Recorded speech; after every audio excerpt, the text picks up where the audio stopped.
दोस्तों 23 जून 2024 को एक लड़की दोपहर को अपने घर का जैसे ही दरवाजा खोलती है तो वो पाती है कि उसकी माँ और उसका भाई घर के अंदर मृतक हालत में पड़े हैं और घर में चारों तरफ सामान बिखरा हुआ पड़ा है। लेकिन जब पुलिस इस पूरे मामले का खुलासा करती है तो पता चलता है कि इस लड़की के माँ और भाई की हत्या इस लड़की ने खुद ही अपने हाथों से की थी। लेकिन इस लड़की ने ऐसा क्यों किया, चलिए जानते हैं आज के इस मजेदार वीडियो में। तो खम्मा गणी दोस्तों, मैं हूँ विकास राजपूत। दोस्तों हमारी इस स्टोरी की शुरुआत होती है हरियाणा के यमुना नगर के आजाद नगर के इलाके से, जहां पर 23 जून 2024 की शाम के करीब 4 बजे एक लड़की अपने घर का जैसे ही दरवाजा खोलती है तो वो काफी ज्यादा घबरा जाती है, क्योंकि वो पाती है कि उसके घर के अंदर ड्राइंग रूम में जमीन के ऊपर उसके भाई राहुल की लाश पड़ी है। जिसके बाद वो काफी ज्यादा घबराहट में अपनी माँ को आवाज लगाती है, लेकिन जब उसकी माँ की तरफ से कोई भी रिप्लाई नहीं आता है तो वो तुरंत अपनी माँ के कमरे में पहुंचती है। लेकिन जैसे ही वो लड़की अपनी माँ के कमरे में पहुंचती है तब वो लड़की पाती है कि उसकी माँ मीना भी उसके भाई की तरह ही बेड पर मृतक हालत में पड़ी है। जिसके बाद वो काफी ज्यादा चिल्लाने और रोने धोने का नाटक करने लगती है और उसकी रोने धोने की आवाज सुनकर अड़ोस पड़ोसी भी वहां पर इकट्ठा हो जाते हैं। जिसके बाद उसी लड़की के द्वारा पुलिस को कॉल किया जाता है और तुरंत मौके पर पुलिस पहुंच जाती है और इस पूरे मामले की छानबीन करने लगती है। और छानबीन के दौरान पुलिस को पता चलता है कि मीना और इसके भाई राहुल की हत्या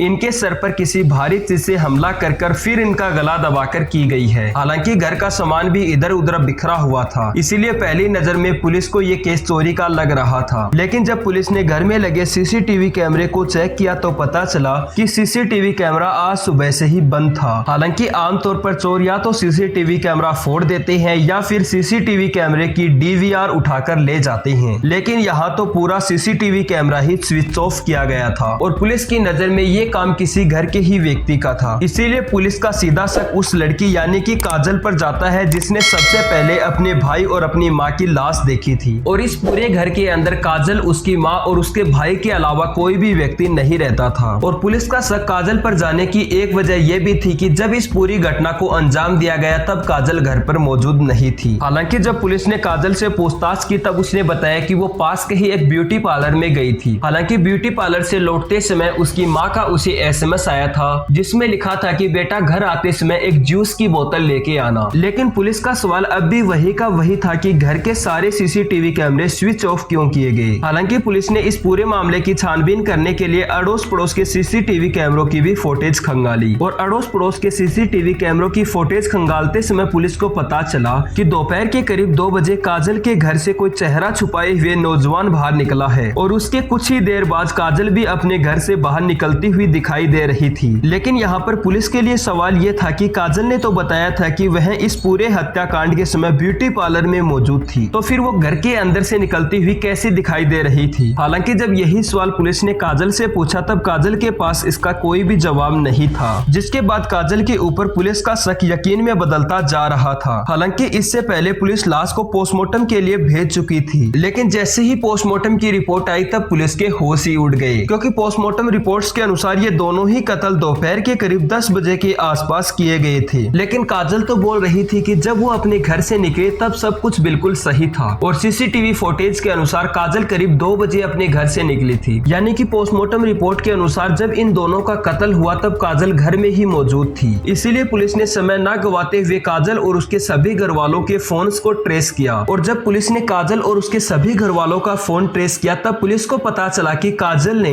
जो एसएमएस पुलिस को जूस लाने वाला दिखाया था वो फर्जी था। वो एसएमएस काजल ने खुद ही किया था, क्योंकि उसकी माँ मीना देवी ने जब काजल को वो एसएमएस किया था तब दोनों फोनों की लोकेशन एक ही जगह की थी और वो भी काजल के घर के बाहर की थी। इसीलिए पुलिस का शक अब यकीन में बदल चुका था कि ये दोनों ही कत्ल काजल ने किए हैं। इसीलिए पुलिस के द्वारा तुरंत काजल को गिरफ्तार किया गया और उससे कड़ाई से पूछताछ की गई और काजल ने बताया कि मुझे लड़के पसंद नहीं है बल्कि मुझे लड़कियां पसंद हैं। इसीलिए मैंने अपने भाई की शादी अपनी ही एक दोस्त से करवा दी जिसके साथ मेरी काफी ज्यादा नजदीकियां थी और उस लड़की को भी लड़के पसंद नहीं थे, उसे भी लड़कियां पसंद थी और हम ननद और भाभी के रिश्ते की आड़ में अय्यासियां करने लगे और हम दोनों काफी ज्यादा मजे लेने लगे और हमारा ननद और भाभी का रिश्ता था, इसीलिए किसी को हम पर शक भी नहीं हुआ और हम एक दूसरे से बेइंतहा प्यार करने लगे। लेकिन एक दिन मेरे भाई को इन सब बातों के बारे में पता चल जाता है, जिसके बाद वो अपनी पत्नी को खूब पीटता है और मुझे भी खूब पीटता है। लेकिन इसके बाद भी जब हम नहीं माने तब उसने अपनी पत्नी से तलाक ले लिया और उसने अपनी पत्नी को घर से निकाल दिया। हालांकि इसके काफी दिनों के बाद मेरे भाई ने दूसरी शादी भी कर ली, लेकिन जब मैं अपनी दूसरी भाभी से भी नजदीकियां बनाने लगी तब मेरे भाई को मेरे ऊपर शक हो गया और उसने उस शादी को भी तोड़ दिया।